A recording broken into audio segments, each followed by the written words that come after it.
They see my disability, I see my ability. They call me disabled, I call myself differently abled. There are some incidents that happen in your life.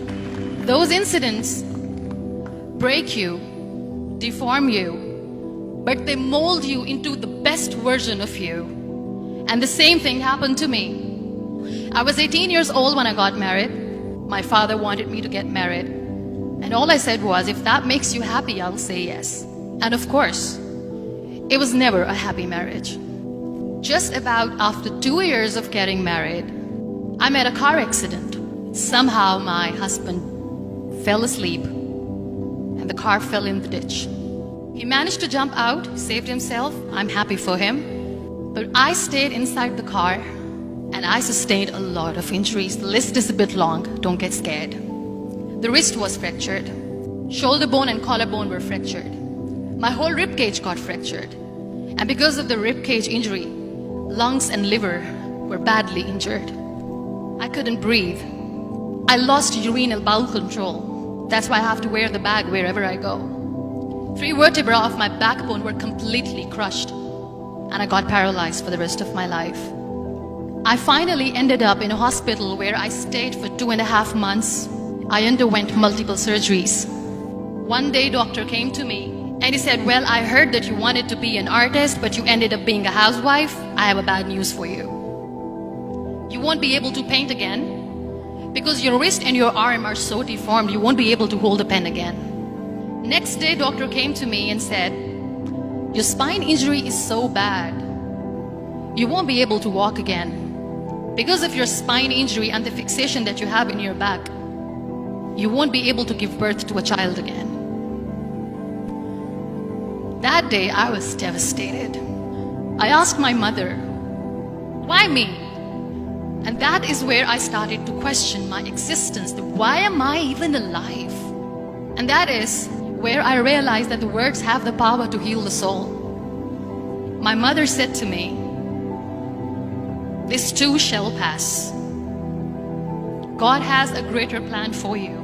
I don't know what it is, but He surely has. And in all that distress and grief, somehow or the other, those words were so magical that they kept me going. One day I asked my brothers, I know I have a deformed hand, but I'm tired of looking at these white walls in the hospital and wearing these white scrubs. I'm getting tired of this. I want to add more colors to my life. I want to do something. Bring me some colors. Bring me some small canvas. I want to paint. So the very first painting I made was on my deathbed, where I painted for the very first time. It was not just an art piece or just my passion. It was my therapy. And then I was discharged and I went back home. And I went back home and I realized that I have developed a lot of pressure ulcers on my back and on my hip bone. I was unable to sit.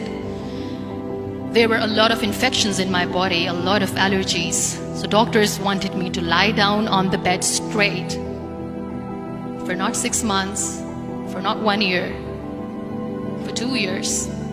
I was bedridden, confined in that one room, looking outside the window, listening to the birds chirping and thinking maybe there will be a time when we'll be going out with the family and enjoying the nature. That was the time where I realized how lucky people are. That is the time where I realized that the day I'm going to sit, I'm going to share this pain with everyone to make them realize how blessed they are, and they don't even consider them lucky. That day I decided that I'm going to fight my fears. We all have fears. Fear of unknown, fear of losing people, fear of losing health, money. We want to excel in career, we want to become famous, we want to get money. We are scared all the time. So I wrote down one by one all those fears. And I decided that I'm going to overcome these fears one at a time. You know what was my biggest fear? Divorce. I was trying to cling on to this person who didn't want me anymore, but I said no. I have to make it work. But the day I decided that this is nothing but my fear, I liberated myself by setting him free. And I made myself emotionally so strong that the day I got the news that he's getting married, I sent him a text that I'm so happy for you and I wish you all the best. And he knows that I pray for him today. Number 2 was, I won't be able to be a mother again. And that was quite devastating for me. But then I realized there are so many children in the world, all they want is acceptance. So there is no point of crying, just go and adopt one. And that's what I did. People think that they will not be accepted by the people because we, in the world of perfect people, are imperfects. So I decided that instead of starting an NGO for disability awareness, which I know will not help anyone, I started to appear more in public. I started to paint. I decided that I'm going to join the national TV of Pakistan as an anchor person. And I've been doing a lot of shows for the last 3 years. I became the National Goodwill Ambassador for UN Women Pakistan. And now I speak for the rights of women, children. We talk about inclusion, diversity, gender equality, which is a must. Every time I go in public, I always smile.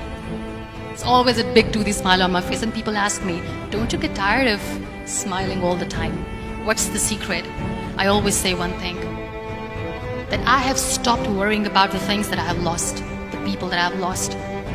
Things and people who were meant to be with me are with me. And sometimes, somebody's absence makes you a better person. Cherish their absence.